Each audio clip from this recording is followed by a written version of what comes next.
Well, welcome to the 2021 Commuter Transportation Summit, the virtual edition. And I hope you all enjoyed the delicious lunch that was provided by Panera. I'm sure you all got your coupons that you could use to order from Panera in your area, have it delivered prior to the session. And if not, then I'm so sorry that we had some mix-ups with that, but it was really yummy, the twofers that they had, the soup and half sandwich and all that kind of stuff. So but hopefully maybe next year we'll be able to meet together face to face.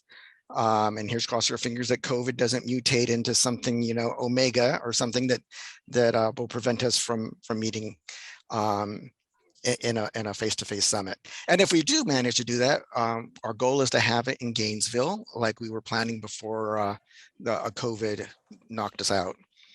So and for those of you who don't know me, I'm Mike Wright, the statewide commuter assistance program manager, and I have worked in the transportation field for 8.5 years.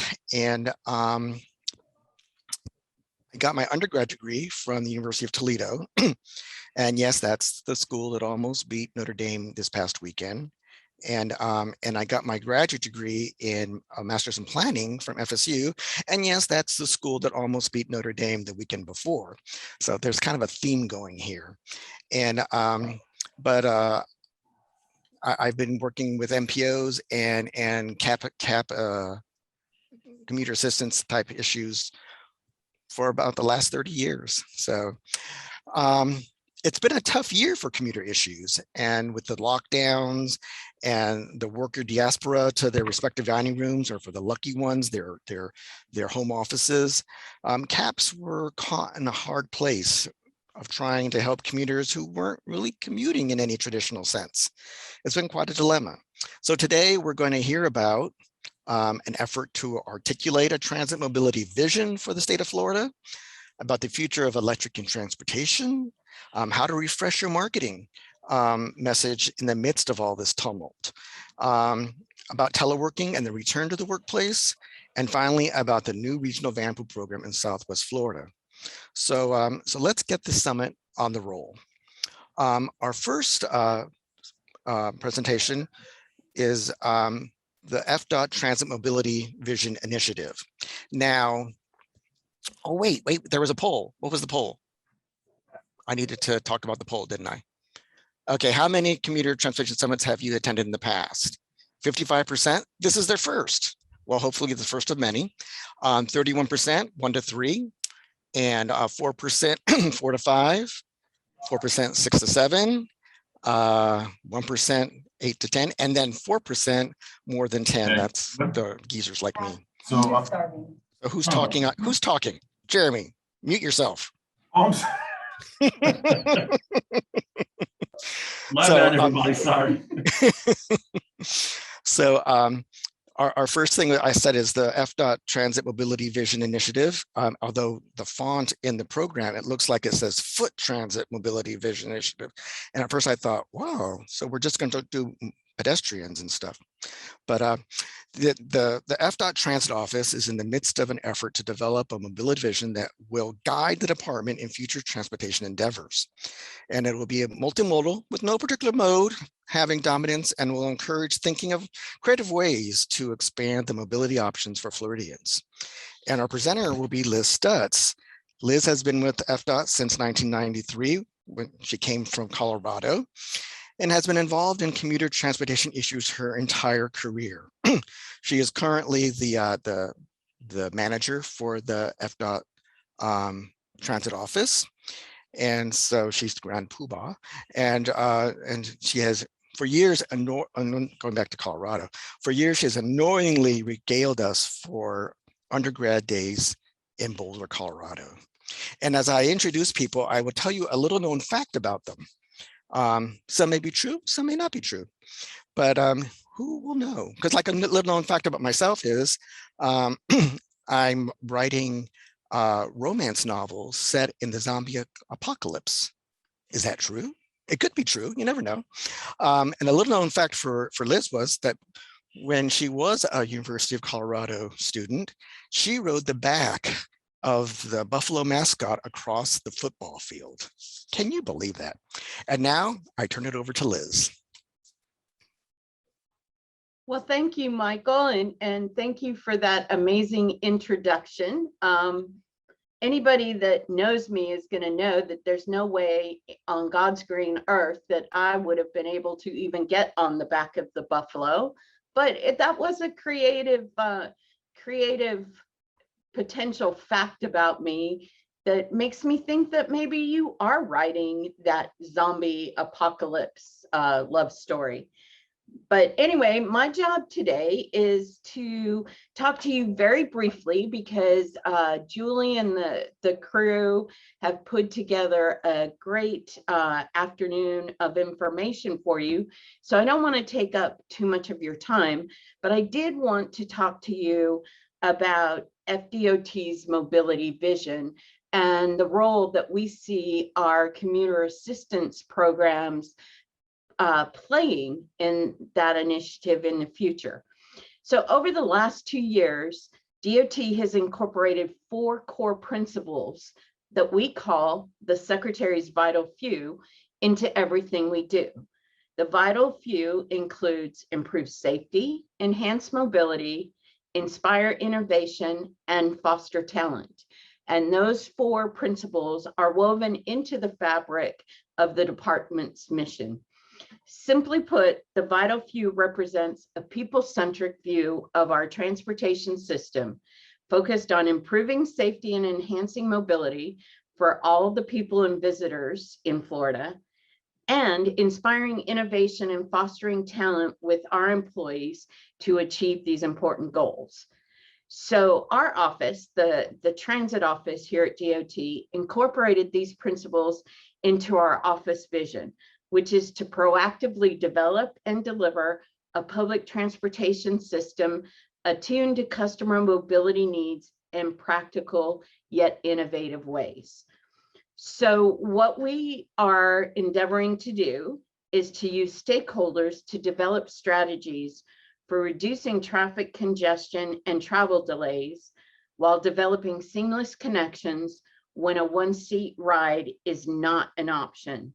And we definitely see investing in behavioral change strategies and public outreach as an important part of what we're doing with our mobility vision. We're also supporting a comprehensive and coordinated policy to guide the state's public transportation funding. We're looking at flexibility and less silos, and our project selection criteria. So we're actually participating in projects that can move the needle on enhancing mobility, as the Secretary has asked. We want to expand travel choices in rural areas beyond the traditional medical and senior transportation markets, ensuring that all transportation services include a safety risk management component in their operational plans, and deploying technology solutions where they make sense, not just headlines. So as we're moving forward with this, we started our initial outreach activities with some of our stakeholders. We're looking for ideas and suggestions to roll into our mobility vision strategy. And we know that our success in the transit and mobility space depends on building strong partnerships. And our commuter assistance practitioners and programs are a huge part of that. That is about all that I want to share with you today. We will be reaching out and asking some of you to participate in a stakeholder meeting sometime this fall. And we hope that you can find the time to join us to share ideas on how we can improve mobility for Florida's citizens and visitors. So Mike, that's about all I had this afternoon. If there's any questions from anybody on what we're looking at doing in the future. Julie, I'm not sure how you wanted to handle that, if you wanted them to be written in the chat and then we respond to them, or just turn it back over to Mike and get the summit on its way. Thank you, Liz. That was very, very informative. Do we have any questions for Liz? Oh, she's gone. Do we have any questions for her? Oh, you know, I'm looking in the questions and we don't, but I think we maybe give everyone a second. If you have any questions for Liz, go ahead and. Did I not tell people to post questions? And I did not. I was in such a rush. Yes, if you notice in the bottom there next to participants, there's a question and answer box.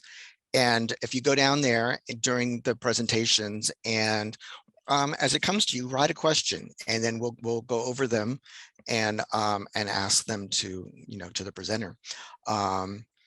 So, and as I said, this is being recorded, so you can always come back to it and watch it. And it's also it's been recorded at your location by the Romanian video team. So be careful what you're doing at your location, because that'll be available too. No questions? Well, Liz. Well, thank you, Michael, for the time this afternoon. And I see that there are 102 people at the summit right now. So I encourage you to get the most out of this and interact and network with all the participants. This is a great opportunity for you to share stories and share what works and what doesn't. So enjoy the summit. Thank you, Liz. Okay. Well, now we go to our next presentation, which is about the future is electric.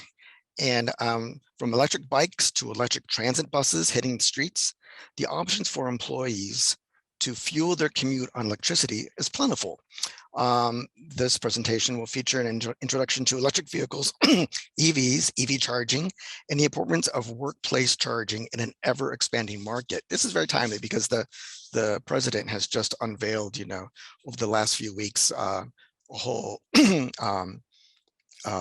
electric vehicle initiative with a move to increase charging stations and to get our fleet, I believe, by 2030 to 50%, if I believe that's right. And there's a poll there. Poll 2, electric vehicle. What barriers do you perceive to the widespread adoption of electric transportation? Select all that apply, or select one.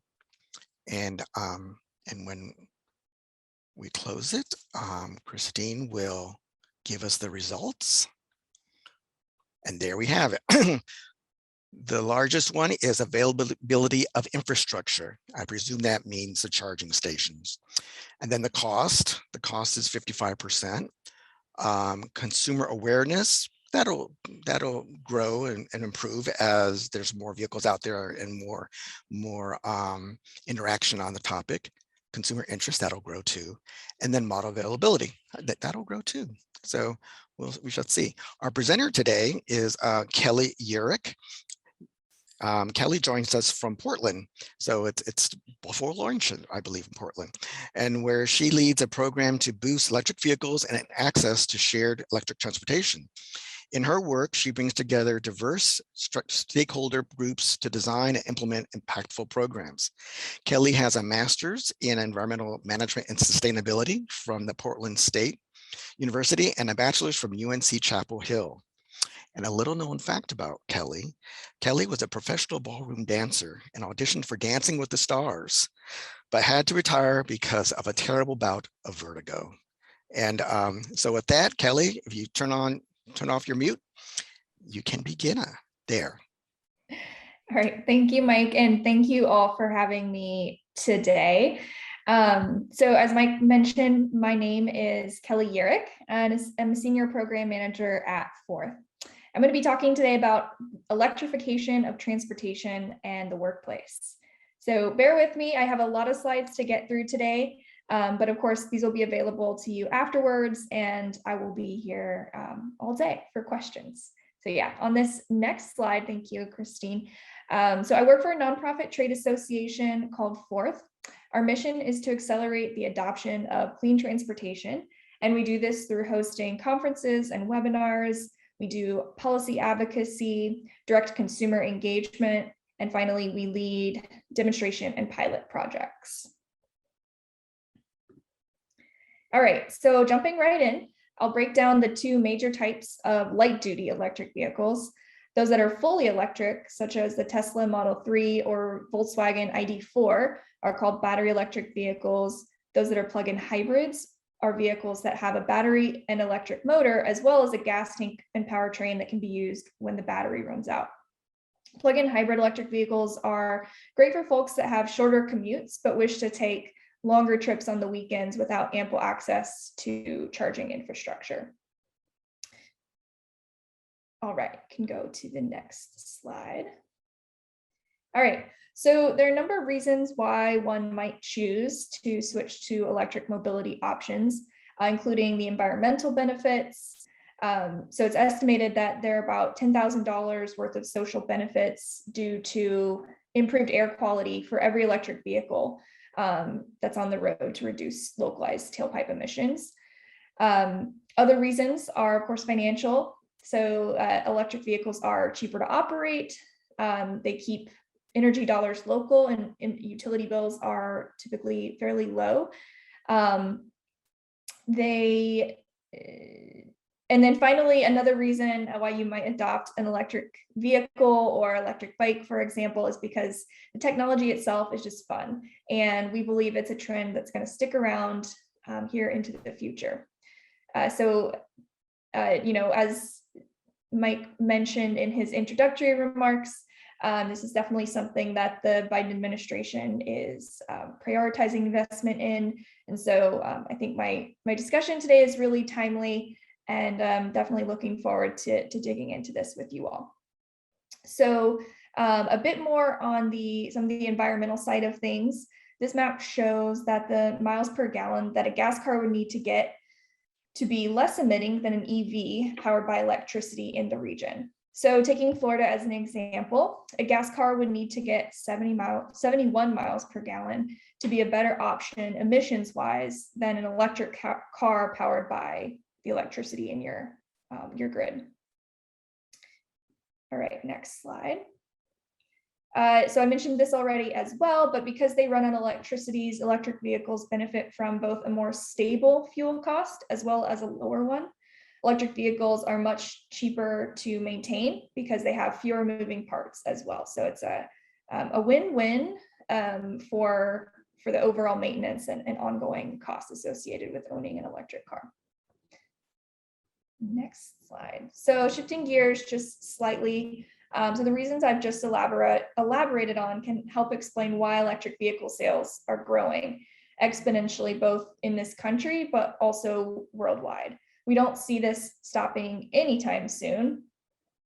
And so this graph just kind of shows the trajectory of growth that we've seen, both in California, of course, the largest vehicle market in the country, but then as in the country as a whole, just has continued to grow, and especially over the past few years.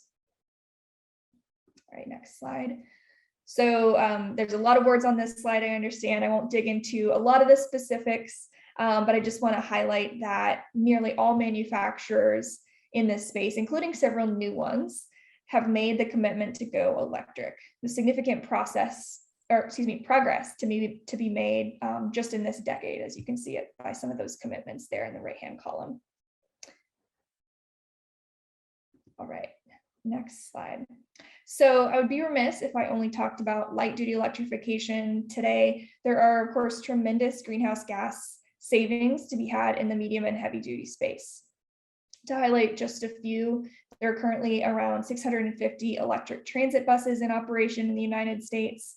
We're also seeing large adoption of an investment in electric delivery vehicles, such as those we see in our neighborhoods driven by Amazon and others.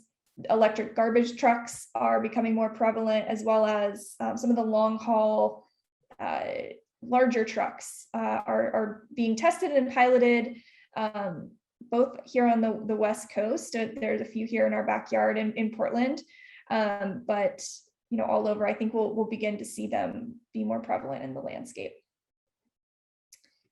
And then, of course, the opportunity to reduce vehicle miles traveled altogether is reaching a wider audience as well, as electric bikes, electric trikes, and scooters are making their way into the mainstream. If you've never had an opportunity to try one of these, electric bikes are so much fun and are an opportunity for someone who may never have gotten on a bike otherwise to think about making the switch.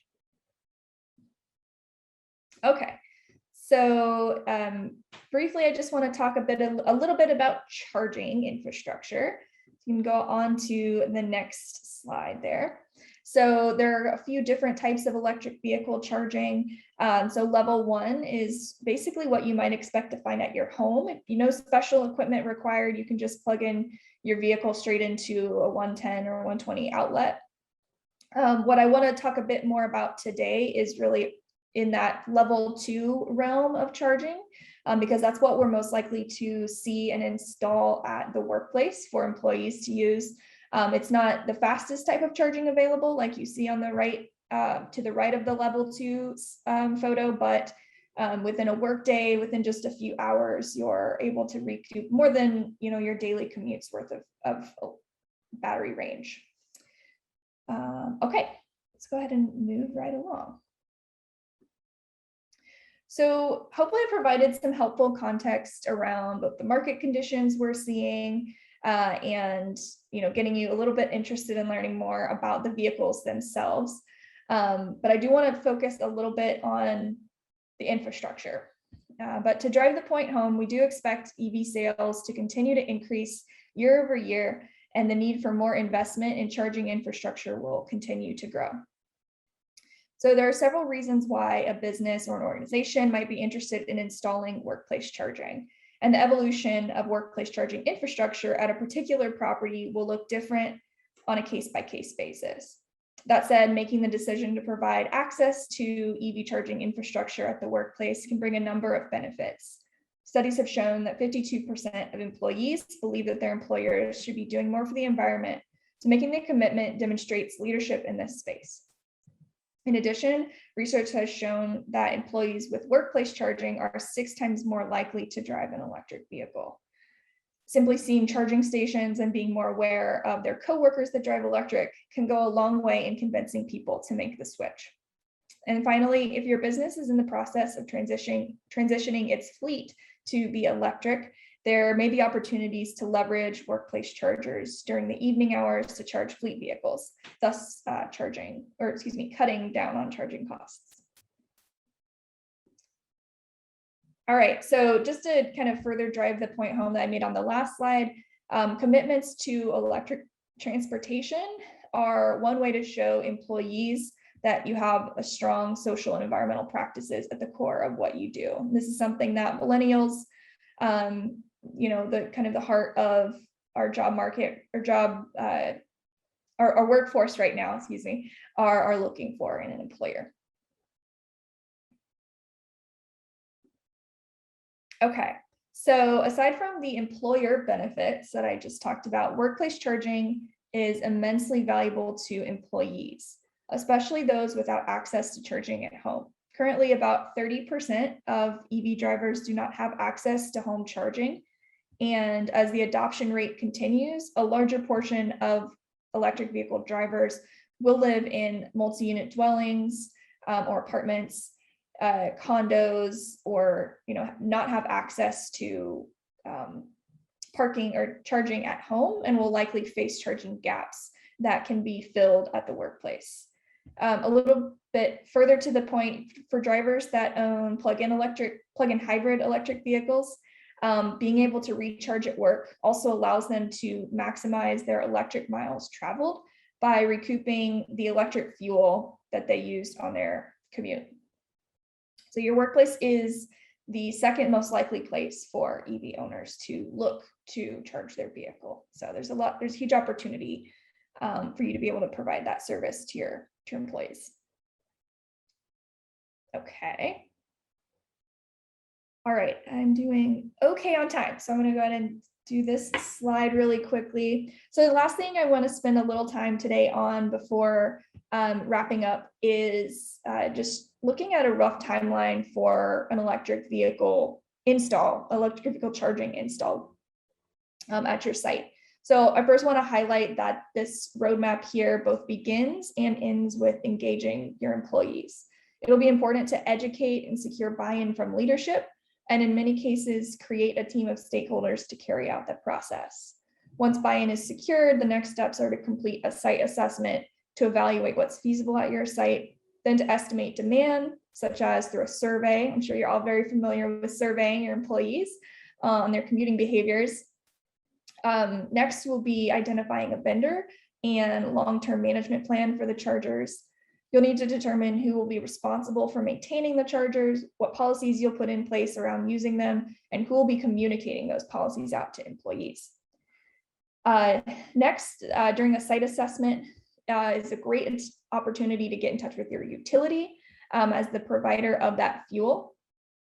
Sometimes they offer incentives to offset the cost of installation as well, but they'll also just appreciate knowing what type of new load they might expect coming from your facilities. The next step will be very straightforward, as it's most often carried out by a contractor. And then finally, which is the installation itself.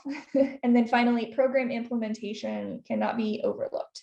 The last thing you'd want to do is install a bunch of charging stations and then have no one using them because they didn't know they were there, or on the other hand, they might be underutilized in a way such that only a subset of employees are being able to use the chargers. I'd recommend surveying employees yearly and evaluating the number of chargers installed regularly. For example, are they being used to their fullest capacity? Also consider hosting a ribbon cutting, or perhaps in the not so distant future, hosting what we call a ride and drive event and allow EV owning employees to share their EV experience with their colleagues. All right, next slide, please. So to wrap up, I also quickly want to let you all know about a program that my organization launched earlier this year called Electric Vehicle Adoption Leadership, or EVAL. It's a self-certification program that provides recognition for employers that are supporting their e-mobility adopting employees. So the next slide here, the 8 sections are intended to span a variety of actions a business might take to support EV driving employees, from installing workplace charging, like I've just spent some time talking about, to working with their local utility in support of load management efforts, to providing adequate bike and e-bike parking. So I do want to highlight that this isn't just about workplace charging. It is really about supporting the full spectrum of electric mobility commuting options. And as I mentioned, it's a self-certification. There are 4 levels of certification, from bronze up to platinum. Next slide. So in addition to being a certification, EVAL also provides resources and helps employers understand what they can implement in the future to improve their current programming. Okay, and I've done it. All right, so that is all the slides I have. I see there are a lot of questions coming in. Mike, would you like to moderate through those, or shall I? Yes, I'll moderate through them. Okay. Our first question is from Don Montaigne. We have a used EV program going here in Ithaca, New York, to increase greater access to EV for low to moderate income populations. Used EVs, however, are still expensive, and there are no federal or state incentive programs that we are aware of for used EVs. Do you or anyone have ideas for increasing used EV affordability? And we talked about somewhat about a separate lease for the battery. Yeah, that's a great question. So I can speak, in Oregon, we're lucky to have a rebate program for purchasing electric vehicles. And one of the rebates is actually $2,500 that can be applied to purchasing a used electric vehicle. This is something that isn't really prevalent in other parts of the country. I think California has something similar, but I would recommend that you look to Oregon and California for some policies that have been implemented to help bring down the cost of used electric vehicles. However, you're absolutely right. They are expensive still.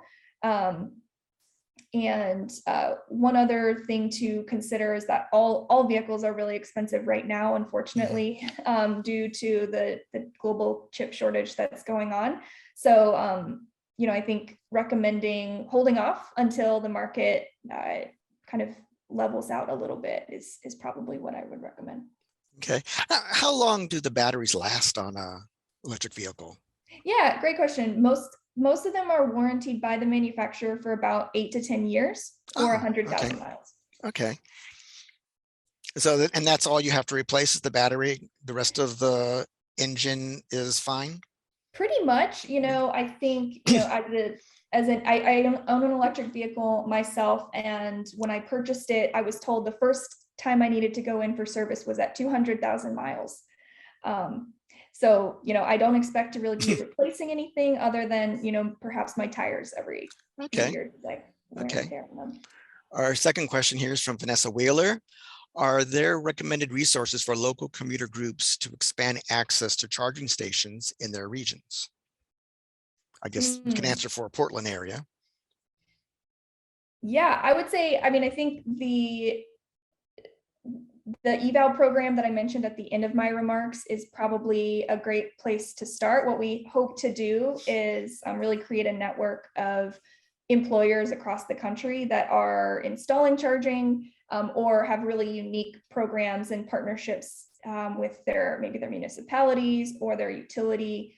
And so really it's just creating greater awareness of the charging infrastructure that does exist out there. Okay, and we had a quick question in the chat. What happens to the batteries after they're replaced? Do we just throw them into the Willamette River and hope that everything goes well, or are they recyclable? Or yeah, excellent question. So it really depends on the manufacturer, but in most cases, the batteries are being repurposed for other uses. So for example, some used Nissan Leaf car batteries in Japan have been used for storage for light structure, backup lighting for streetlights in Japan, for example. Okay. Or I've also seen them used to store electricity for refrigeration backup. Okay. Let's see. Lawrence Leeds is asking us, please advise status of speeding up charging time, increasing vehicle range, and requiring all charging stations to fit all vehicles. So not all charging stations are interchangeable? That's correct. So I'll speak to that last piece first. In the United States, we're a little bit further behind on what the global standard is becoming, but I think it's just a matter of time before all of the manufacturers sort of align on one charging standard. And I should also mention this is only relevant for the fastest charging option. For level 2 and below, that is a standard option with the exception of Tesla, but there are adapters that work across different brands for that situation. In terms of the increasing the charging time itself, I think the technology is constantly changing and improving. But I won't go into that because I know we're a little short on time, but there are a lot of resources out there for people to find access or find where charging stations are located. And then it just takes a little bit of planning to accommodate the time that you might spend waiting at a charging station, which could be anywhere from 5 to 10 minutes to up to an hour at a fast charging station, but in most cases you're not sticking 5 to 10 minutes. Yeah. How many more miles would that give you? So at a Tesla supercharger, about 5 to 10 minutes is going to get you 50 to 100 miles. Really? Wow. Yeah, some of them are very quick. Because I've noticed a Tesla charging station here in Tallahassee, and it's in a shopping center where there's some restaurants and things. So I guess you park there, charge your car, go get a snack, and then come back. Okay. Yeah. But can you only charge Teslas at a Tesla charging station? Currently, yes, that is correct, unfortunately. Okay. Yeah. Okay. But there are other fast charging stations that work with all the other vehicles, and many of them installed by what's called Electrify America, which is another national charging network similar to Tesla's. They're creating a universal charging option. It sounds like we're getting into the beta VHS, videotape thing again, where Sony and whatever company were fighting with each other as to who had the dominant videotape process, and Sony had the best quality, but they lost out to VHS. So interesting. Okay, next question is from someone called Courtney Reynolds, and she is asking, is there any data that shows an EV owner motorist is more inclined to sharing the ride and public transit? That's a good question and very on topic for this conference. I can't speak to that right now, unfortunately. Okay, so Courtney, no, we don't have an answer for that. And then Vanessa Wheeler again asks, what Proterra is doing with electric buses and construction equipment is incredibly exciting. Oh, she's making a statement, not a question. Okay. Thanks, Vanessa. I agree.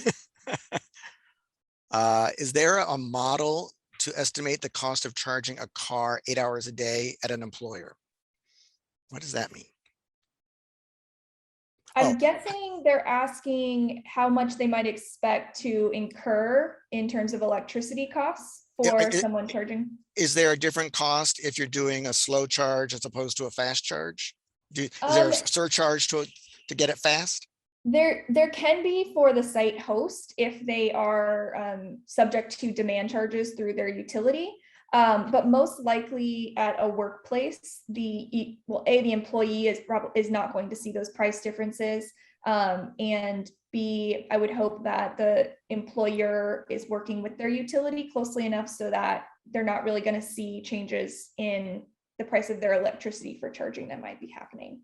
Because I was wondering if it would be something like, the gas station now where you get premium gas or you get, regular gas, and so except with electricity, you charge for speed as opposed to, octane.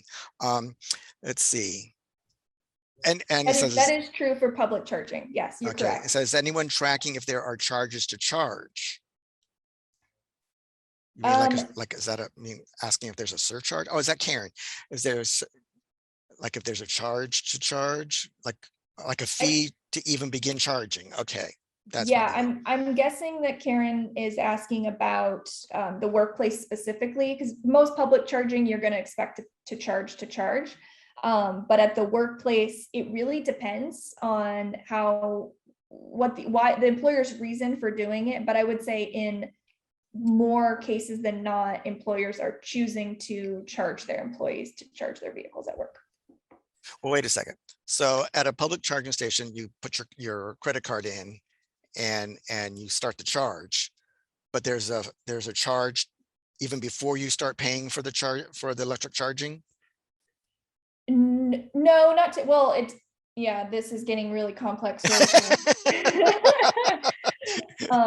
But so typically the way that it works is either you can pay per session with a credit card, just like you mentioned, or by calling someone up and giving them your payment information. Or some charging networks have memberships that you can pay into that then get you unlimited charging or a lower rate of charging. But so then there are employers who allow you to charge for free? Some do. There aren't as many that are doing that. Okay. And I don't actually recommend that. No, I would think that would be that's above and beyond. I think just providing the infrastructure would be wonderful enough. Yeah. And EV drivers expect to have to pay, honestly. Okay. So how are we doing on time, Julie? Yes, I think we're good on time if she wants to answer maybe another question, or have you gone through all the Q&A? No, we haven't gone through all of them. Okay. Let's see. John O'Keefe is asking, any idea on how much a new battery costs for an electric vehicle? Okay, so if you have a used one and you need to replace it, or you have an existing one and you need to replace the battery, how much does it cost to replace a battery pack? Yeah, that's a good question.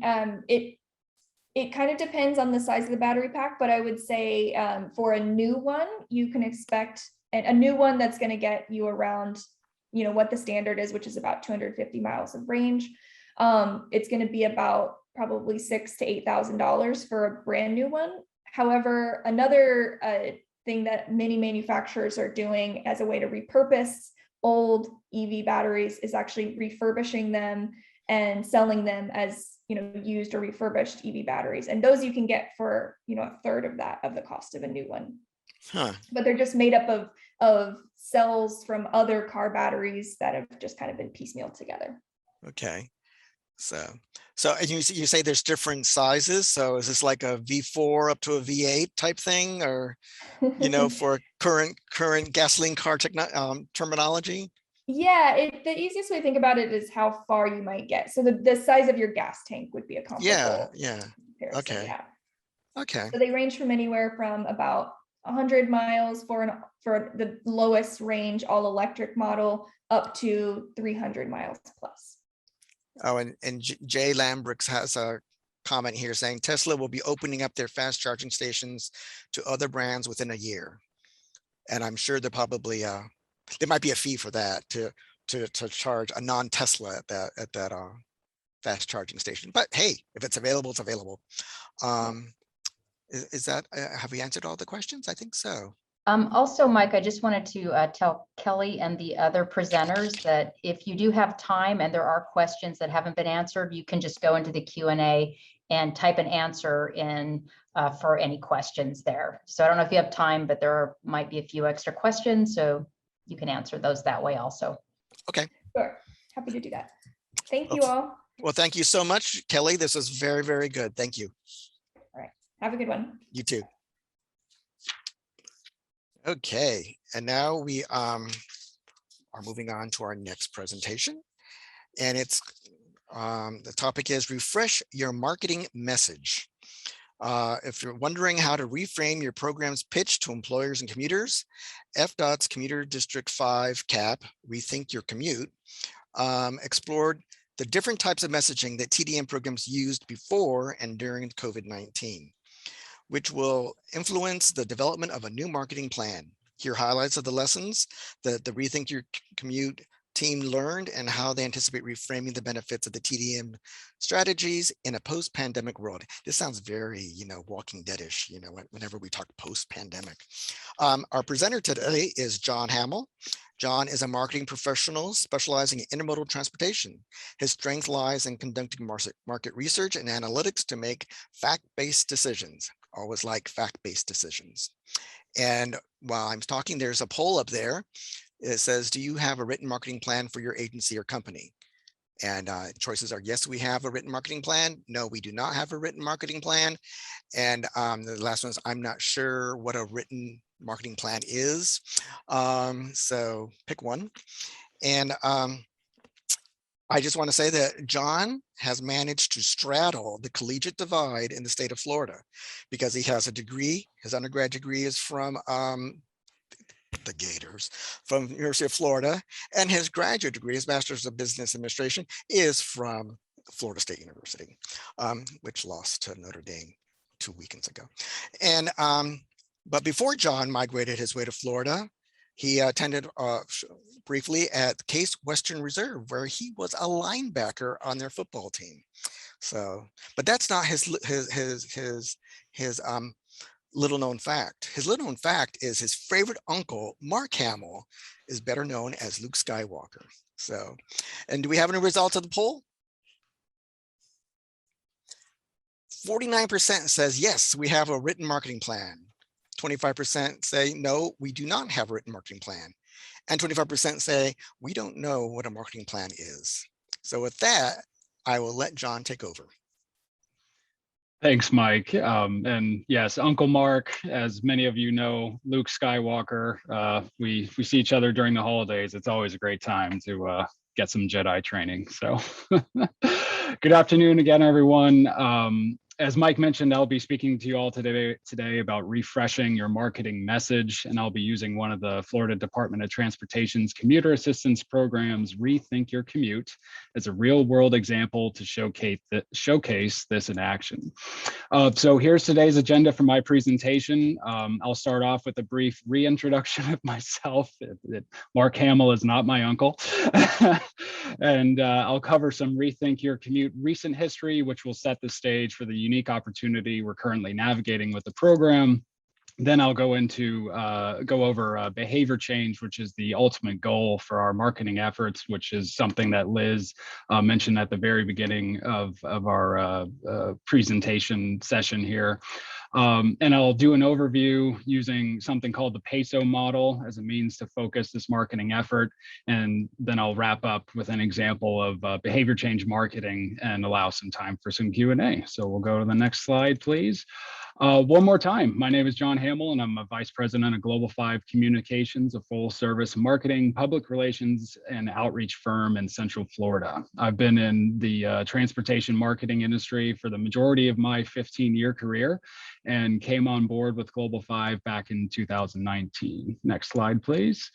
The 5 in Global 5 stands for the 5 services we provide: community relations and outreach, digital integration and advertising, knowledge transfer, learning management systems, research and strategy, and event management. We serve a variety of departments of transportation across the country, and one of our biggest projects includes handling all the marketing and public relations for the I-4 Ultimate project in the heart of Central Florida, which helped put us in a position to engage in the marketing efforts for FDOT's Rethink Your Commute program. Next slide, please. Now, Rethink Your Commute is one of FDOT's CAPs in District 5. It's one of the transportation demand strategies the department uses by promoting commuting alternatives, such as carpooling, vanpooling, transit, telework, you name it. Basically, any mode of commuting that reduces single occupancy vehicle trips in the district. The promotion of messaging for the program has primarily 2 focuses: commuters and employers. Commuters in the sense that the department encourages employees to adopt non-SOV commutes, and employers to be provided with resources that encourages these commuting alternatives and how these companies can benefit from them, such as reduced tax liability, reduced congestion-related stressors, etc. For simplicity's sake, I'll just be focusing on the commuter side of our behavior change marketing methods. So last year, this program effectively went into a pause, primarily for, surprise, surprise, COVID-related reasons. The rationale being, as Mike mentioned early on, the extreme reduction in overall travel kind of negates the need for a program that promotes commuting alternatives. So this pause entailed limited external communications, very minimal levels, and the external communication was very minimal and essentially halting all marketing and outreach efforts. Next slide, please. So let's fast forward to mid-2020. Congestion had been steadily increasing in District 5 as things were opening up, and the department underwent a procurement process to effectively relaunch the Rethink program. We have a theme here, all these words. So Global 5 was part of the VHB-led team that the department selected for this effort, and the timing of this relaunch was truly unprecedented for this new team. Decreased COVID restrictions led to increased traffic demand. Many folks across the country moved to District 5 during 2020 and into 2021, which created a significant population of new commuters, as well as the increasingly large population of returning commuters. Plus the existing program infrastructure, such as its website, social platforms, its application, were effectively sitting idle. So unlike the I-4 Ultimate construction and public relations efforts that continued during the past year and a half, this program could truly have this fresh start. And that begged the question, how do we take advantage of this truly unique opportunity, and how do we successfully successfully market changing commuting behaviors as traffic returns to pre-COVID levels?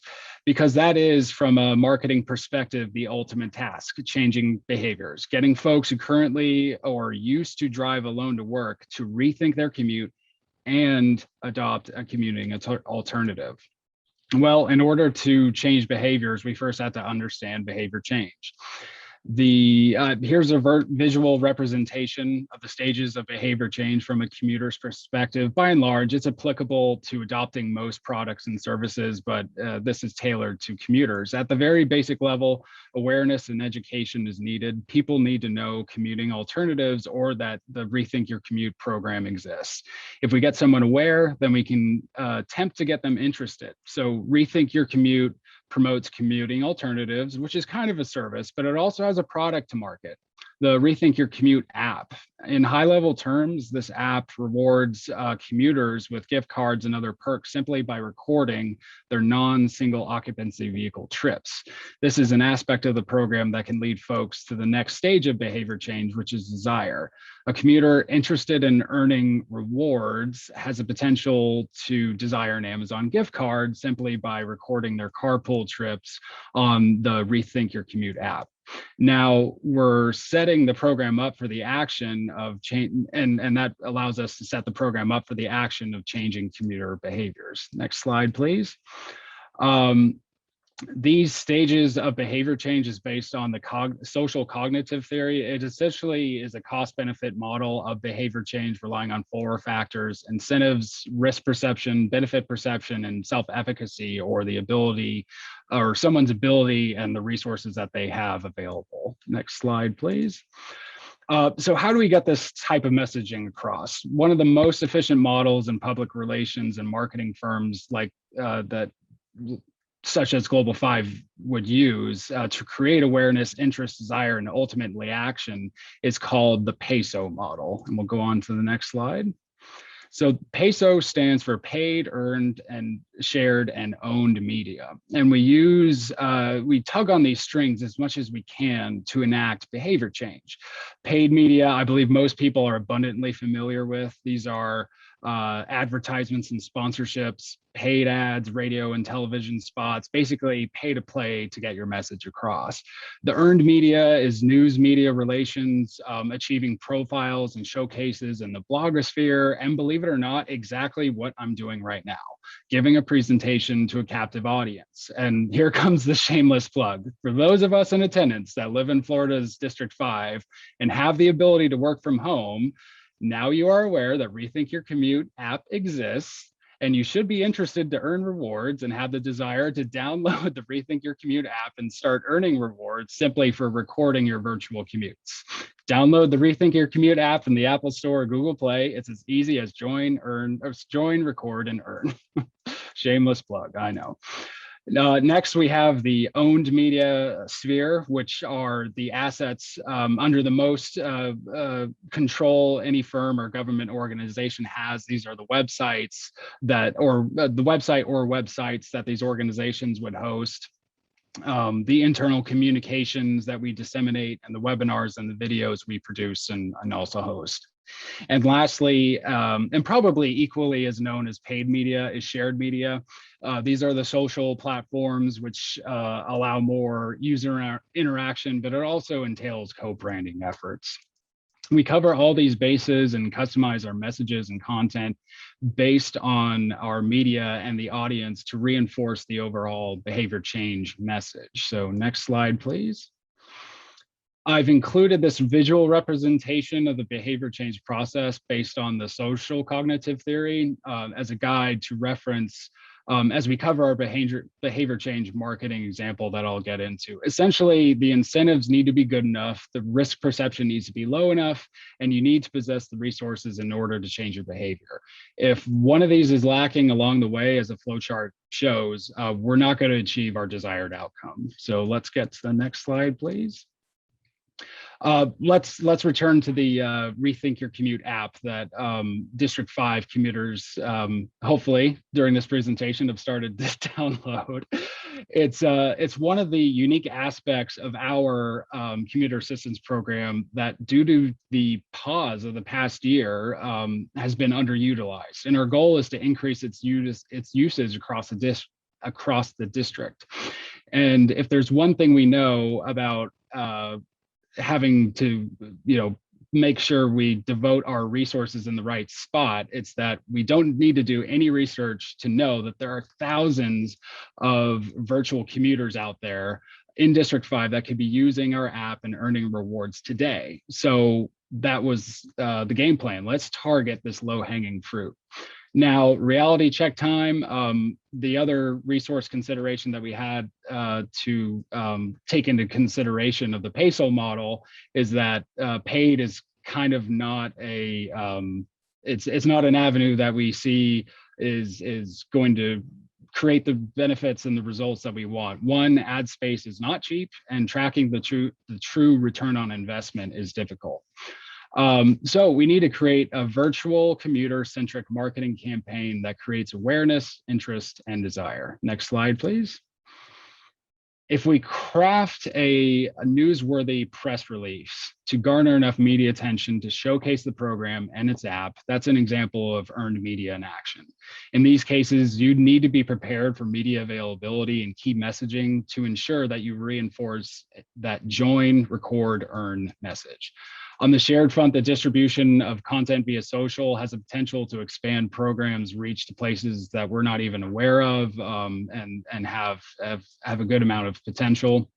And lastly, website updates with additional resources and content to bring that behavior change messaging home for those interested enough to go directly to the program's hub of information. The resources I'm talking about range from how-tos, such as where and how to download the app, how to set up the app, and how to earn rewards from recording trips. It may seem like overkill, especially in all these different mediums, but we must craft consistent messaging for diverse learning styles to ensure this resonates. And I always go back to a poignant example that I've personally seen, and I think it drives this message home for folks that think covering all these mediums isn't necessary, or perhaps it's overkill. Disney, one of the most powerful brands and best marketers in the world to this day, continues to print free physical brochures that showcase Walt Disney World parks, and they buy brochure rack space in gas stations across Florida. If Disney is okay with covering as many bases as possible, something as small as a gas station brochure in Florida, so am I. And now I'd like to take a closer look at the shared media we recently released for that teleworking low-hanging fruit. So let's go to the next slide, please. This is a LinkedIn post, just one simple example that we released in August, and it showcases the outcome we're trying to achieve with getting virtual commuters to download and use our app. Next slide, please. It's overlaid, the post is overlaid with the social cognitive theory of behavior change, so we can bring this presentation home. Is there a benefit or reward for this behavior? Yes, all you have to do is record your virtual teleworking trips and you get rewarded for it.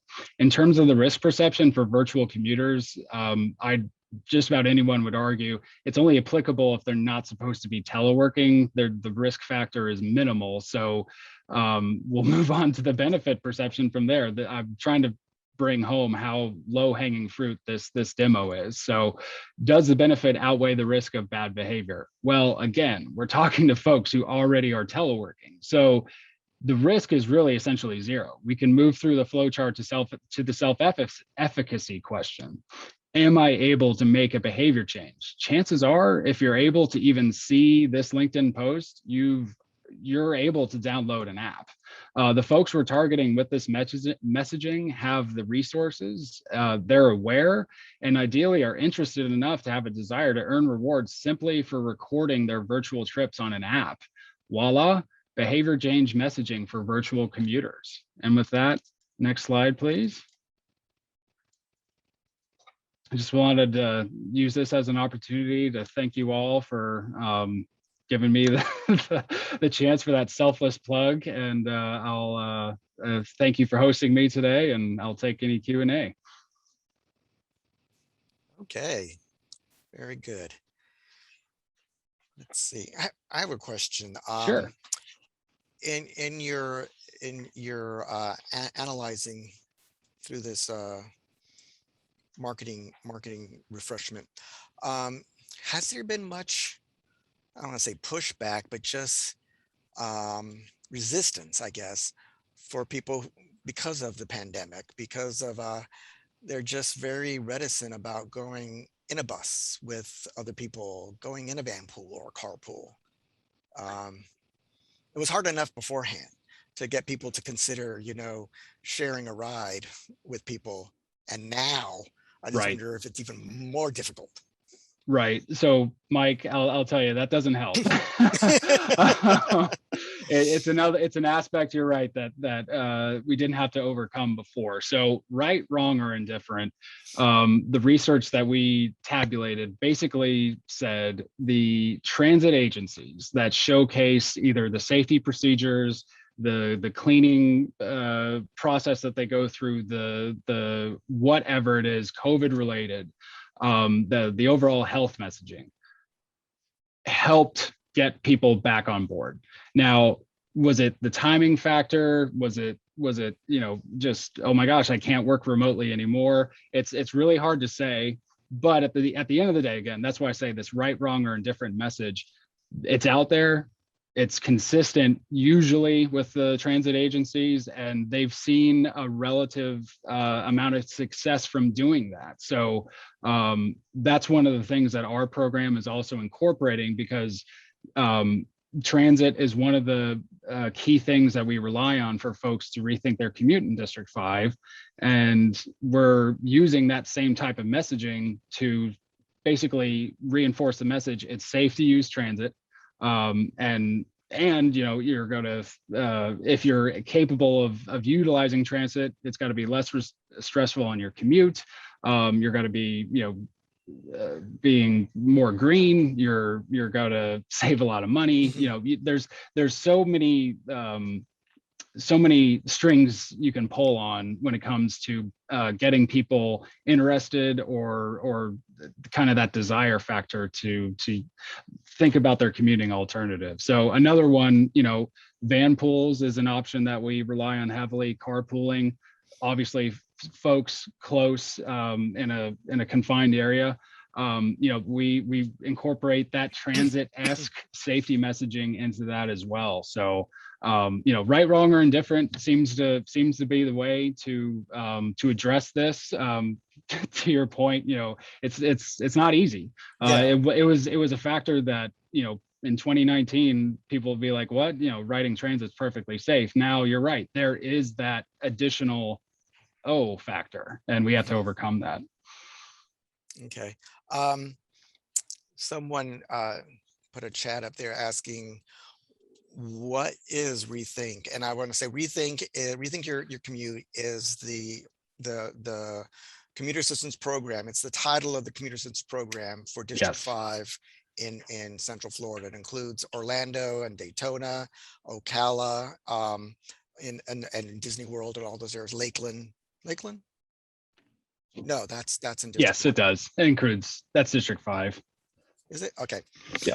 And so that includes all that.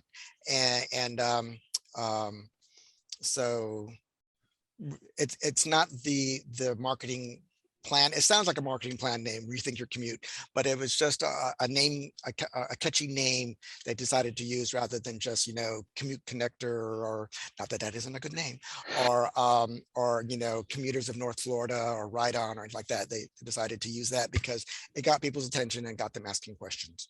Correct. It is the Commuter Assistance Program in District 5, and promotes those commuting alternatives. So let's reduce single occupancy vehicle trips, whether it's through carpooling, vanpooling, teleworking, you name it. And we focus our messaging on commuters and employers. And Andy Nichols corrected us. Polk County is in District 1. I forgot about that. Let's see. What have you seen to be the most impactful and least expensive marketing mode? This. No, that's actually a good question. I'm hard pressed to come up with an example of the Rethink program, just because we are so fresh into it. So I'm trying to think of, actually, you know what? Let me come up with a unique example. So there was a program in District 5 that basically it was a co-branding effort between the Girl Scouts of America and the RTMC here. And they earned like a RTMC badge by going to the RTMC and going through kind of a different stages of different activities for them to do. And if they completed everything successfully, you know, they got this Girl Scouts badge to put on.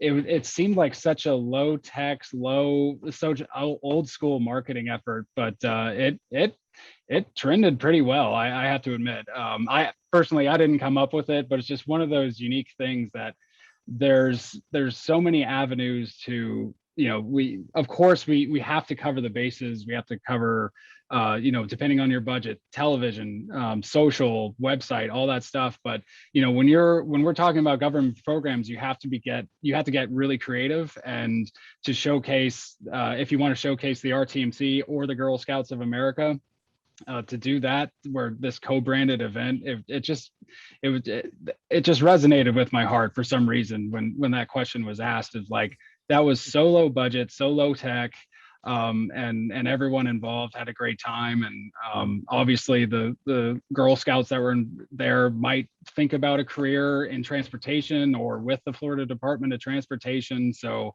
it was a win-win all the way around. And then Jeremy Mullings, that name sounds familiar. He asked, the call to action to download the app seems to be targeting the workers. What do you do to bridge the gap between the worker and the manager's decision maker, who ultimately decides that the worker is allowed to work from home? Yep, that's the employer side focus of the messaging. So it's a case by case basis, to be honest. That's one of the challenges, is that there is that dichotomy. Even before 2020, there was that dichotomy of people saying, no, you have to be in the office, versus, okay, virtual commuting is okay in certain instances.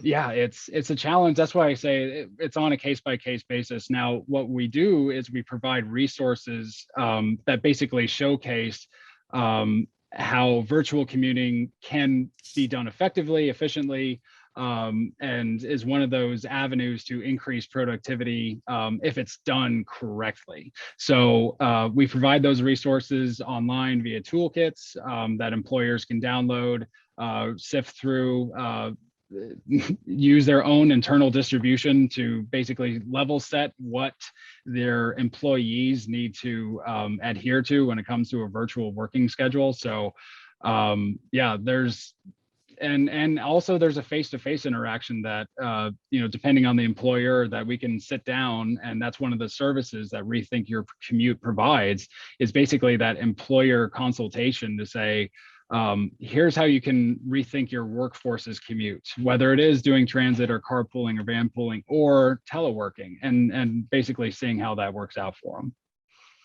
Yeah, this whole pandemic has really tossed the negative arguments against teleworking pretty much out the window.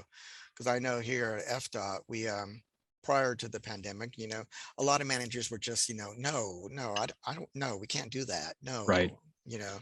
And then last, you know, in March, we had no choice. We all went on remote working, and it worked pretty much flawlessly after the first, you know, 2-3 weeks after they got all the bugs out of the, you know, the software and computer system, you know, computer systems and all that, you know, because they found we could do everything pretty much from home. mm-hmm. with our work laptops, and we could have these meetings through Zoom and Teams and WebEx and everything, and nothing was lost. Nothing. Work continued. Production didn't diminish, and I'm sure it was very disappointing for some managers. But for workers, it's great. Although for me, I'm tired of telecommuting, and I like a differentiation between work and home. But that being said, what else do we have here? Do we have any other questions, Julie? It looks like we have 3 in the queue. but you may have gone over those. Because yeah, post-COVID, what incentives will you use to increase carpooling and vanpooling? I think we discussed that one. Okay. We discussed the least expensive. Oh, here in Ithaca, New York, we are creating a membership program to assist people experiencing trip failures up to 5 times a year, similar to AAA's roadside service. It will be a AAA for everything else. People using car, vanpool. I'm not quite sure what that question means. I mean, here in Florida, all of our camps provide a guaranteed ride home if for some reason if you're vanpooling or carpooling or taking the bus or whatever, or Exactly. your bike, if it's storming or something, you can get a guaranteed ride home via whatever company the cap is working with. Correct. Get you back to your thing. Other than that, I mean, you can't abuse it, but I don't think there's any there's not a trip limit on those. But It depends on the commuter assistance program. Yeah, okay. I'm trying to remember specifically. I think it's something along the lines of, but you're right. There are caps on certain trips, or I'm sorry, just to correct, there are caps on certain trips, and there is a monetary value per quarter. But it's part of the program that helps mitigate that risk factor that I was alluding to in the behavior change model. That, for example, myself included, just because at the moment it's rainy season in Florida, so I don't bike to work. I would love to get back to biking to work because I enjoy my fresh air, but I choose not to do it during the summer. Now, if I could find someone to carpool with, that I'm the type of demo where I would love to see the messaging, and we'll be rolling this out eventually, where we're showcasing the carpooling as an option that you can earn rewards for it. And to help mitigate that risk factor, include a blurb that showcases that guaranteed or that emergency ride home. So mentally, I know, oh, I'm covered if I take that, if I'm driving to work if I'm part of the carpool that I did not drive to work, there is a guarantee for me to get home in case of an emergency. Yep. Okay. Well, I think we have covered the questions, and I thank you, John, for giving us this information. Absolutely. Pleasure to be here. Thank you. And next, where's my thing? Oh, next we are going to oh wait, we have a poll here. Telework. And the question is, what kind of support do you think would be most useful in helping workplace transition in the post-COVID new normal? 1, templates for policies for workplace telework and hybrid work arrangements. 2, calculator to estimate commercial real estate savings through use of hoteling and hot desks. Okay. 3, digest on the latest recommendations from the CDC and/or requirements from local state government. 4, planning resources for developing a workplace continuity of operations plan. And lastly, survey instrument to help assess the work experiences and preferences of employees. Okay, and this session is about telework and the return to the workplace. At the onset of the pandemic, telework suddenly became the required mode for many non-essential employees who could satisfactorily accomplish their work duties from home. 18 months later, employers are beginning to regain some latitude to direct employees to return to the workplace. This session will explore the available data that indicate travel trends as society recovers from economic and personal disruption, as well as considerations for how commuter assistance programs can respond to changed needs of employers and the employees. Our presenter will be Sara Hendricks. And Sara conducts research in the field of TDM at Qatar at USF. Can I throw in enough acronyms there? She has taught modules for the Florida Commuter Choice Certificate Program, including changing travel behavior by time and place. And Sara teleworks full time, but She also dresses in formal evening wear every day, just in case there is an impromptu Zoom call. So but that's not the little known fact about Sara. The little known fact about Sara is she is currently a quarterfinalist in the Central Florida MMA competition. So wish her good luck on the next round of matches. And our Telework poll here says 70% think that we need templates for policies for workplace telework and hybrid. 24% say we need a calculator to estimate the savings. 14% say we need to need a digest on the latest recommendations from CDC. 32% say planning resources for developing a workplace continuity of operation. And 54% say we need a service instrument to help assess the work experience. So thank you. And with that, I will turn it over to Sara. Sara, are you there? I'm here. Thank you so much, Mike, for that introduction, and good afternoon, everybody.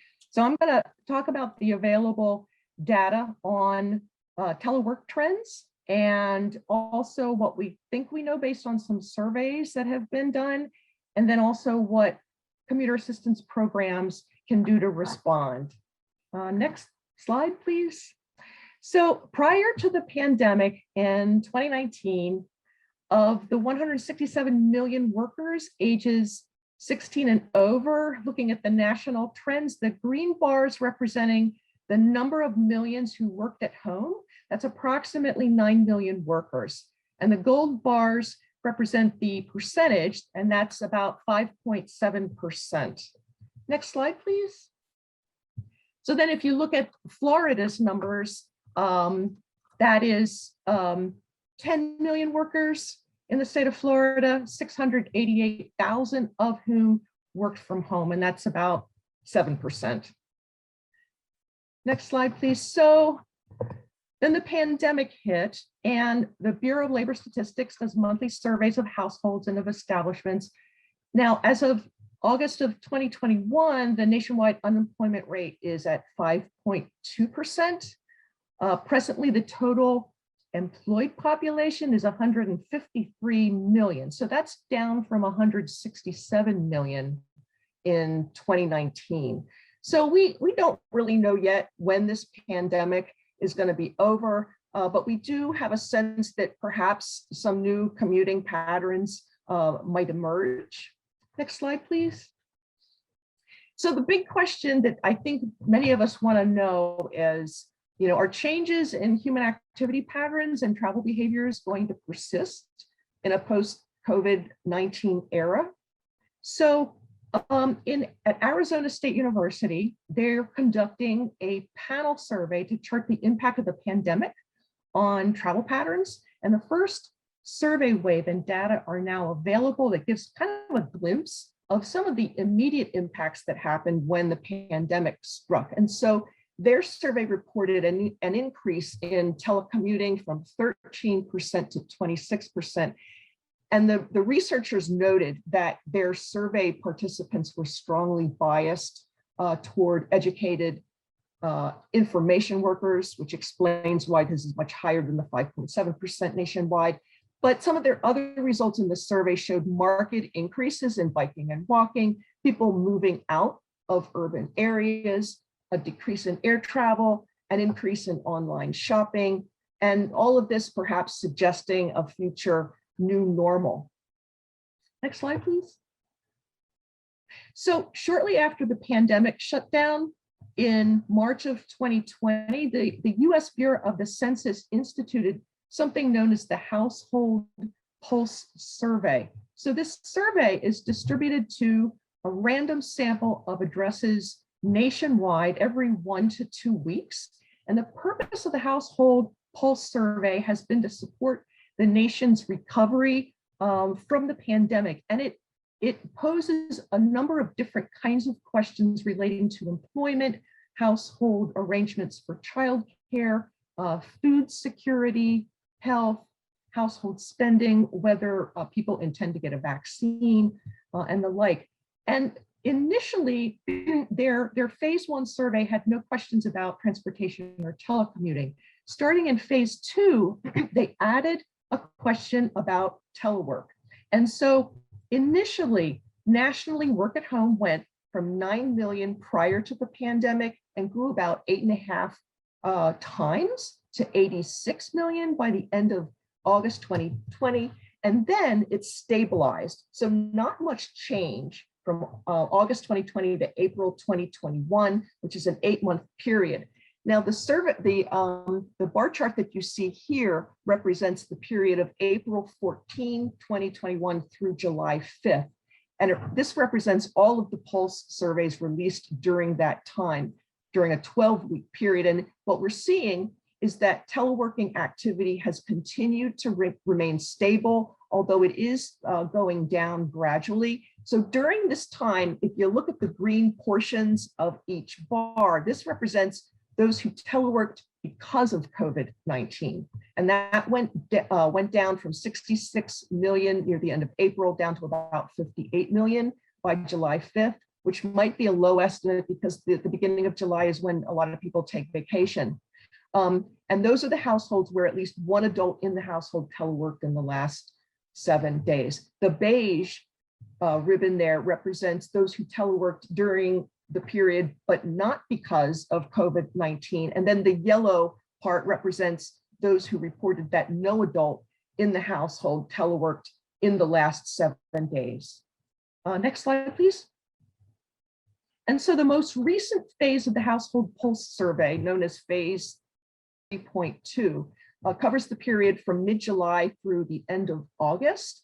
And what we're continuing to see, both at the national and the state level, I'm using Florida as an example, is if you look at the rightmost column, what we're seeing across three of the last surveys that have been distributed, there's quite a bit of stability continuing with regard to the number of people who are teleworking or working from home. It's about 68 million nationwide. In Florida, it's about 4 million. So, you know, in sum, working at home remains at about 7 times higher than it was in 2019 nationally. And in Florida, that's 4 million or close to 6 times higher than pre-pandemic. Next slide, please. So the pandemic led many people to consider whether teleworkers would remain so after the pandemic. And one such researcher from Arizona State University said that the percent of workers who both can and want to truly work remotely on a full-time or near full-time basis while maintaining high levels of productivity and connectivity is likely to be quite small, as illustrated by the census numbers. And that's despite that 90% of households having high-speed internet connections. And so he went on to say that there's no evidence to suggest that the rapid evolution and adoption of technology has done anything to dampen the human desire to interact and connect. Next slide, please. And so now there's another nationwide stated preference survey that was conducted in the summer of 2020 by a colleague at USF Qatar. And this was to understand people's mobility patterns prior to COVID-19, during the pandemic, and then what the survey respondent believed was the likelihood that their employer would allow them to telecommute after the pandemic is over, and then finally what the survey respondent or the employee, what their preferences were with regard to whether they would like to telecommute or not. And in conclusion, what we're finding here is that there's this perhaps a convergence on the part of both employers and employees towards a desire for some kind of a hybrid approach to work and more flexibility. And that's especially for employees that commute to work longer than 30 minutes time. And so what you're seeing in the right-hand column is about 40% prefer not to telecommute at all. But in the middle there, for telecommuting 1 to 4 days, that's about another 40%. So that's an area that has grown. Next slide, please. So the return to the workplace, it's all over the headlines, and there's intense speculation about how companies are going to orchestrate the return of their employees. So how is business responding? There's a poll that was conducted by the Bay Area Council in San Francisco, which is a business policy group. And they commissioned this poll prior to the pandemic that indicated about 70% of companies required their employees to be in the office. And then in mid-July of 2021, just a few weeks, about a couple months ago, they conducted another poll of 200 companies. And that indicated that 2/3 of these companies expect their employees to come into the office 2 or 3 days per week. So what that means is that perhaps they can telecommute 2 or 3 days a week. So considering this, if employers require everybody to come in on the exact 2 or 3 days each week, then they may not be able to reap the benefits of reducing the use of office space or reducing parking. So these are the kind of considerations that we in Transportation Demand Management begin to think about. We think about telework as, you know, a way to reduce office space, and it might not necessarily be what we might think it is, depending upon how employers decide to bring their employees back to the office, even if it's just for a couple of days a week. And they may want to prefer their employees to come back all at once to promote this in-office cohesion and teamwork and so forth. And then there's another unanswered question, is whether IT support is going to be strained to provide support for both the home office of their employees as well as the work IT systems as well. Next slide, please.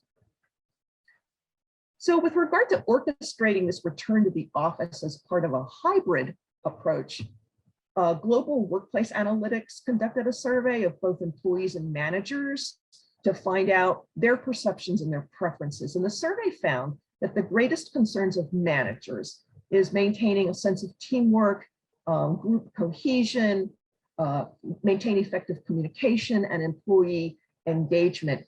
But what they found with the survey is that overall, about 68% are very successful working from home, which of course, what that also tells us is that 32% might be perhaps less effective working from home. And so we know that people are individuals, and it's in the best interests of companies to figure out, you know, what works best for each of their staff.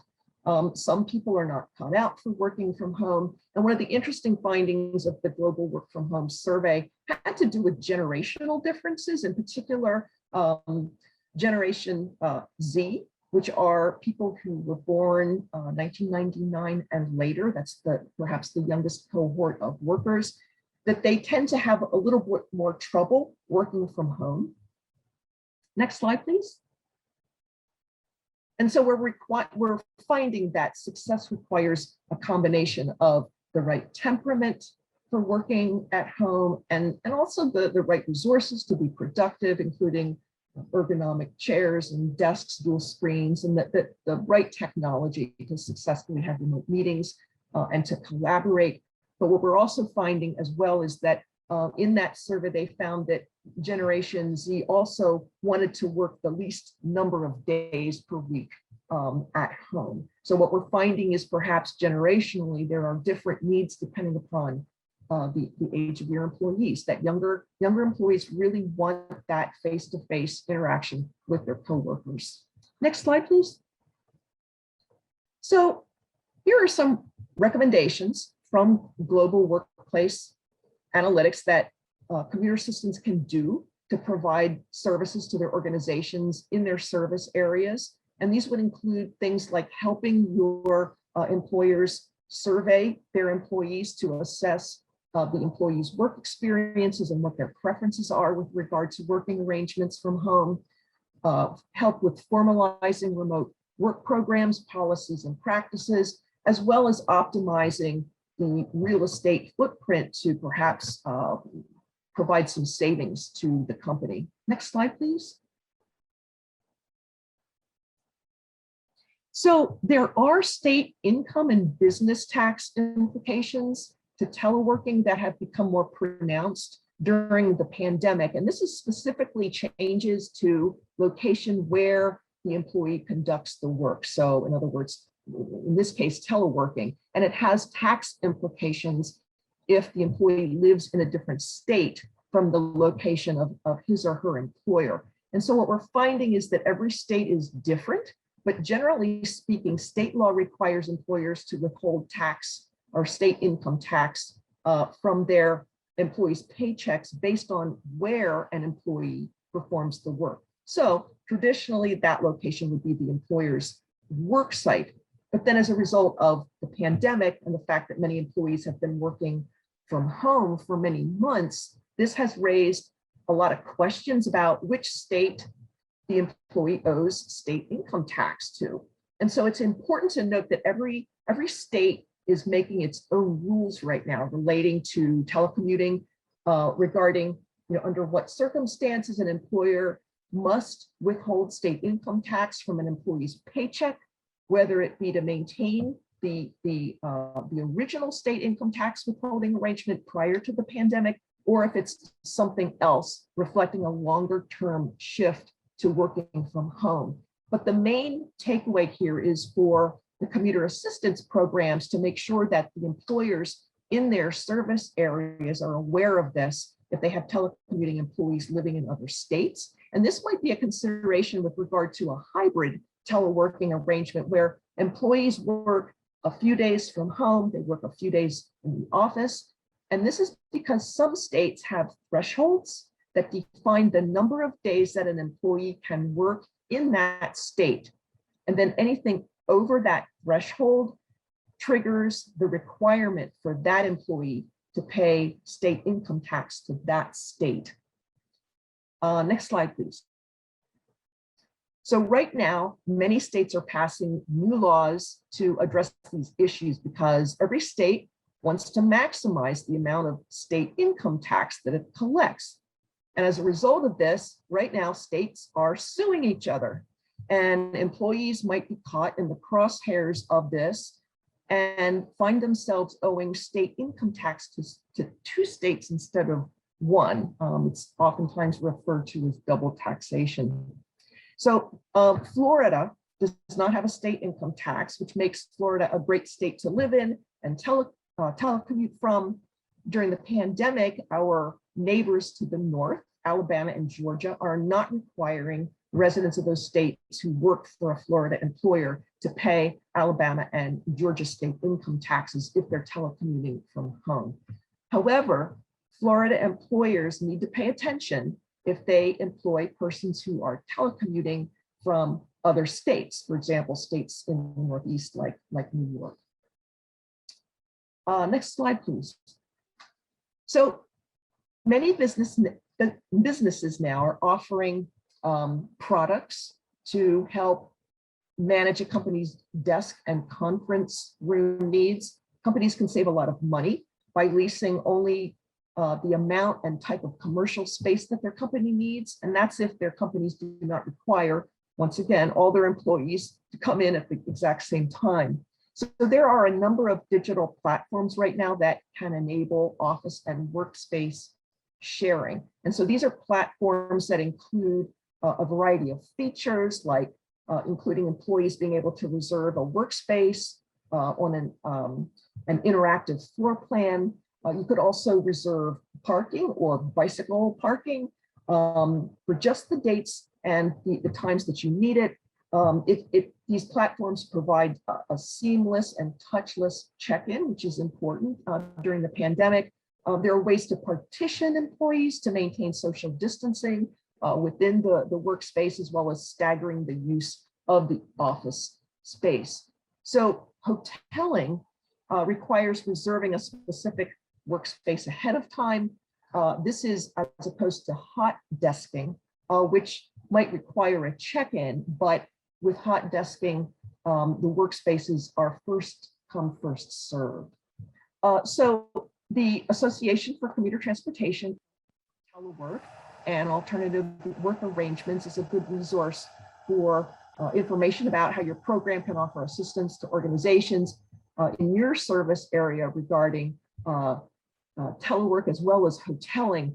And they have a hoteling showcase review where several companies that provide space reservation platforms they gave presentations and demonstrations It's recorded and it's on the council's webpage. That's a very good resource.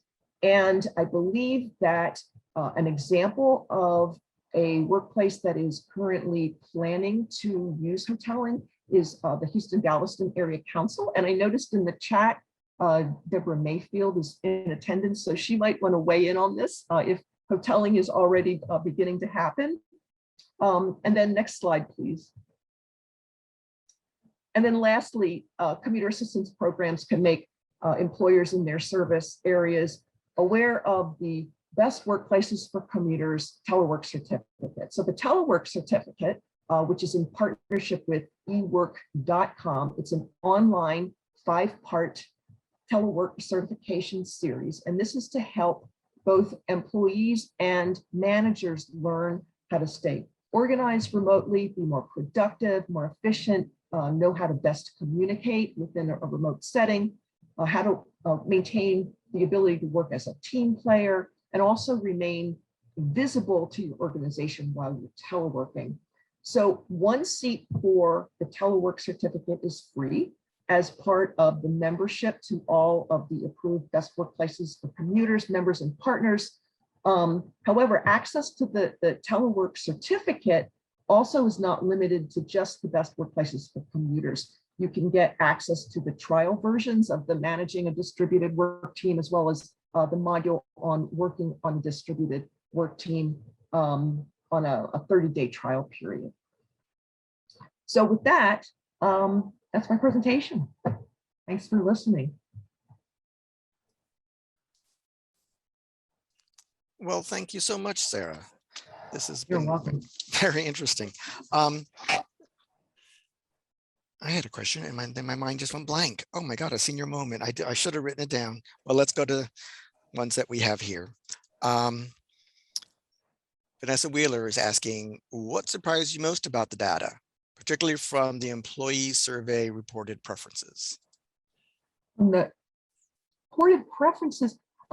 So that would have been the survey that Nikhil Menon had done. I guess I was a little bit surprised that the number of people that wanted to work completely remotely all days per week remained pretty constant. But it seems like there are more people that are wanting to work like 2 to 3 days a week. So it seems like something of a convergence there. People want the best of both worlds, perhaps. So it's 2 to 3 days a week at home, 2 to 3 days in the office. And it looks like there's some movement on the part of employers. They are kind of warming up more to the idea of allowing their employees to do that. So yeah. Because I know here at DOT, we have options. We're off the emergency telework program during the pandemic, and we're on the regular one now.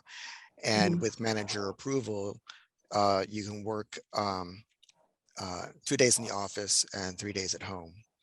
And I choose 2 days at home and 3 days in the office myself, just because I'm one of those people who needs some kind of interaction with people. Otherwise, I start going, crazy. So does everybody have to be in the office all at once, or can you expect presence? We are. I think Liz is trying to have everyone here on Wednesdays. But it's not required. That's just a goal. And because if we have meetings, we also have them, on Teams. So, we can work it the other way, do a hybrid meeting with people in the room and people outside the room. So, yeah. I guess this, this whole telework experience has really put pressure on management to up their game and be better managers, because you're finding that there's nothing logistically negative about teleworking. You can get everything done, logistically. It's just a matter of having employees, what do you want to call it, a scope of work, a game plan that shows what should be realistically done, by whatever dates, whatever time, and then keeping up with it and adapting it and reworking it as time goes on, because nothing is 100%, perfect. So you always have to keep tweaking your workload and your production stuff. So anyway, here's Courtney. Courtney has a question. Are there any practices or guidance on getting property managers, employers to unbundle parking from office space tenant leases? That seems to be a real opportunity with the shift to working from home. Absolutely. That's a great idea, Courtney. I think that's something that needs to be developed. I'm not aware of any particular resource for that, but that is, that's a really important piece in this discussion. And then Lawrence Leeds, he says, I lost the signal, so you may have answered this question. Have you reached out to large employers directly, since they will make the ultimate decision about teleworking and coming back to work? I have not reached out to the large employers, but a lot of the surveys looked at some of the large employers, and I think that it is thought that the Google and Facebook and Amazon and so forth, these large employers are going to set the pace, and that smaller employers are probably going to do similarly, likely a hybrid approach, and with the idea of providing the same work flexibility to be able to compete for talent, top talent. Yeah, I would think that would be the deciding factor is the employees have some leverage here, potential employees, or because I don't, like you said, a lot of the millennials do not want to telework 100%, but I think it's attractive to have some.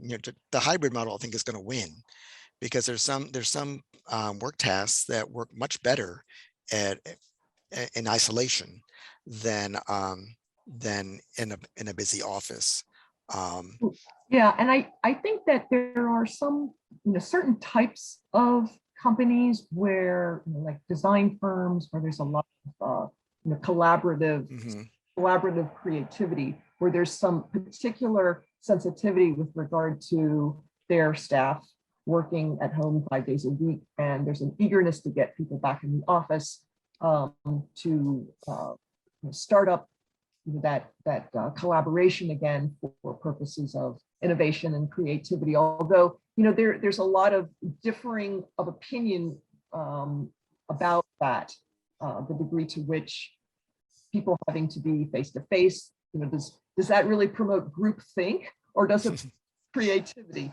And there doesn't seem to be a whole lot of research out there that I was able to find on that particular question, but it seems to be top of the mind for a lot of organizations that where creativity and innovation is very important. Well, I think this is also probably one thing where technology may answer some of that questions in the future, as technology makes another boundless leap into the future.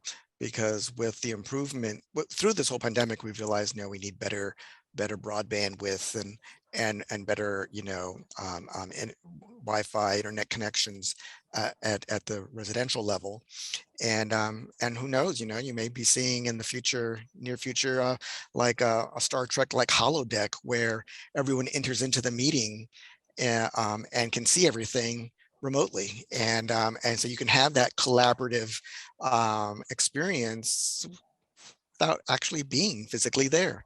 So who knows? I watch a lot of sci-fi. Do we have any other questions, Julie? That looks like all the questions are answered.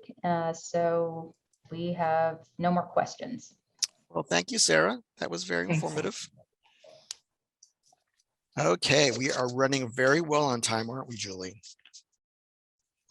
Yes, we're doing great on time, and we have another poll question up.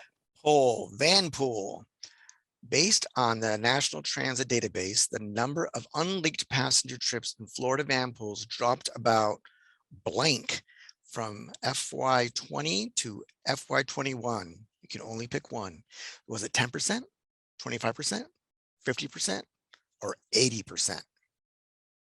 So answer at your leisure. Well, not your leisure. Answer right now. Right now, answer it.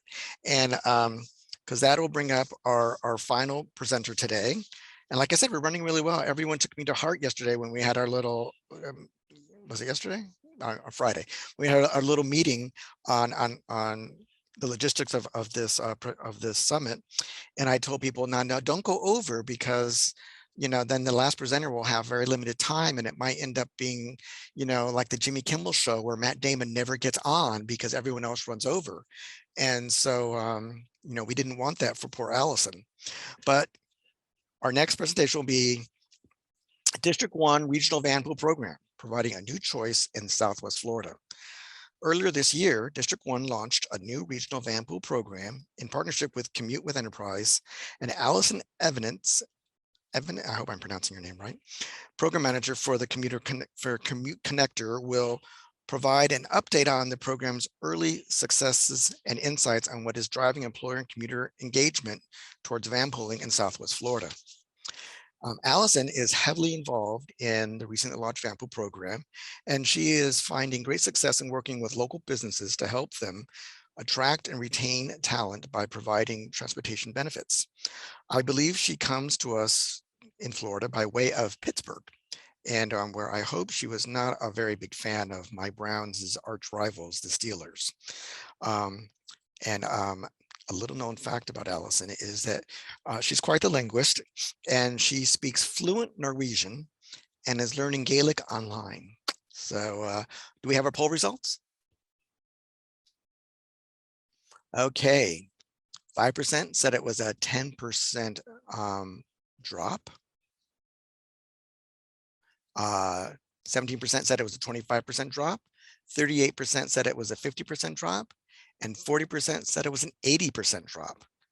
And Julie, do we have an answer? Who was correct? The answer is 25%. 25%. That's not really that bad considering, all that happened. Interesting. Well, Allison, I will let you take it away. Thank you for the introduction, Mike. Next slide, please. So as Mike said, my name is Allison Evanitz, and I'm the program manager at Commute Connector. I relocated from Pittsburgh, Pennsylvania in January of this year to assume the position, and I have been working under the wonderful guidance and leadership of Michelle Pronto in Florida Department of Transportation's District 1. Next slide, please. Commute Connector is a program of the Florida Department of Transportation. We serve 12 counties in Southwest Florida. Now I'm going to take Mike's cue here, and I'm sorry, it was actually John's cue here, and tell you that if you work in one of these counties, you can download the Commute Connector app. You can go in and record your trips and earn points that you can use for discounts on local goods and services. Whether you're carpooling, vanpooling, transit, biking, walking, or using compressed work weeks or telecommuting, you are still eligible to earn those points. Next slide, please. We provide complimentary transportation resources and consulting to employers and commuters. And we do this because our mission is to improve shared mobility across the region through planning, promotions, development of commute options. We want to expand access to jobs. We want to save people money. We want to reduce traffic congestion. We want to improve air quality, and we want to conserve natural resources. Next slide, please. So let's talk about the regional Vanpool program. And let me tell you how lucky I am, because I moved here in January, and by the time I got here, the Vanpool program was ready to launch. That being said, there was some work that went into it. Next slide, please. So how did we get here? Well, we held stakeholder interviews. We asked for their input. We got them engaged in the process. We created partnerships with the Florida Department of Transportation District 1 and Commute with Enterprise. And FDOT went ahead and allocated a $500 a month subsidy toward each vanpool. And the program launched in May of 2021. Next slide, please. So we've taken a different approach to outreach, and I'm going to provide you guys with some information, talk about the approach, and then we're going to discuss some examples. Next slide. Aligned mission and shared vision. Our goal is to get Vanpools on the road. There is continuous coordination between myself and my team and Commute with Enterprise. Yes, we have weekly meetings, but in addition to that, there's texting, there's phone calls, there's emailing, and there's coordinating going on a daily basis. We have regular internal and external stakeholder updates, and these have gone very well. So in addition to giving our updates to FDOT and to updating each other, we've worked with transit agencies, we worked with the MPOs, we provide them these updates, and because of these updates, we've been able to make some new friends. We've built strong partnerships with the Florida Restaurant and Lodging Association, the Blue Zones Group, Career Source in Heartland, and Visit Sarasota. Next slide, please. Our employee outreach strategies have definitely been both virtual and in-person activities. Usually when we reach out to an employer, the initial beginning stages of that outreach is done virtually. We focused on hospitality and pre-existing Vanpool groups, and we identified that recruitment intention is the key motivator. When we started working with the commuters, we realized we needed to add some tools to our toolkit. So we created versions of marketing materials in both Spanish and Creole, and we identified and trained representatives as education transportation consultants. We also provided on-site assistance for utilizing ride matching and trip logging technology. Next slide, please. So one of the great things that we did is we partnered with the Florida Restaurant and Lodging Association, the Blue Zones Group, Commute with Enterprise, Collier Area Transit, and the Marco Island Beach Resort. And we held a Marco Island Transportation and Hospitality Summit. And what this did is it offered local professionals the opportunity to come in and talk about their transportation challenges for their employees and to learn about new solutions. Since that event, we've been able to work with almost every company in attendance to get them started on the Vanpool process. Next slide, please. We also had a success story with Naples Grand Beach Resort. They used the Vanpool program as a recruitment and retention tool. And what they did is they knew that they were going to need to hire. They set up a job fair at the Career Source in Immokalee, and they went in telling the potential hires that they were going to provide transportation. They identified the park and ride, where the van was going to leave, what time it was going to leave, and told them if they needed transportation, that would be provided for them. That day, they were able to hire 17 staff members. They're scheduling another event. They also received some local recognition from Wink News, which helped as well. Next slide, please. And one of the great things is when we did the Vanpool program launch, I went in and I helped those Vanpoolers to go ahead and download the app and learn how to log their trips. Little did we know that the next month when we ran our Green Your Commute Challenge, that one of those Vanpoolers would actually win that challenge. It was a great moment. It was great for the Vanpooler. It was great for the employer. It was great for Arlinda, our Vanpool program partner, and it was great for me. Next slide, please. I wish I could take credit for this map, but the fact of the matter is my Vanpool partner, Arlinda, created it. And what it does is it shows the origination and the destination of all of our Vanpools. So far, we've been able to put 23 Vanpools on the road, and those Vanpools have 206 participants combined. So what you see on the map is the color-coded version of the origination and the destination. Next slide, please. So when we launched, we had 10 Vanpools that needed to be reworked. From that, we've consistently grown. From now, we've been adding new Vanpools. We're at 23, and we have 2 more scheduled to go out in October. Next slide, please. We also have an upcoming event. If you'd like to join us for Collier Moves, it's going to be held on September 30th, 2021. You can register by scanning that little barcode. and it's being hosted by Commissioner Rick Locastro of Collier County. Next slide, please. And just as a safety message, I wanted to remind you, if you're driving and you're drowsy, please take a break. Let's keep the roadways safe. Next slide. If you'd like additional information or to discuss this program with me or Michelle further, this is our contact information.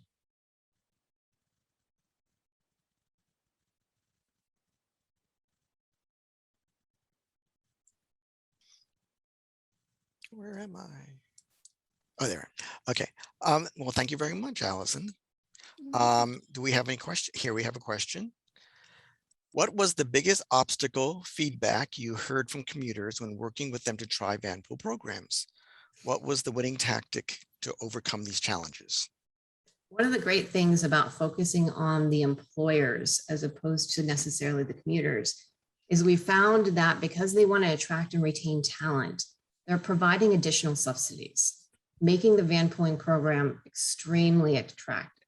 So most people are more apt to joining a vanpool if the cost is significantly less. And by them providing those subsidies, it's really overcome a lot of the objections.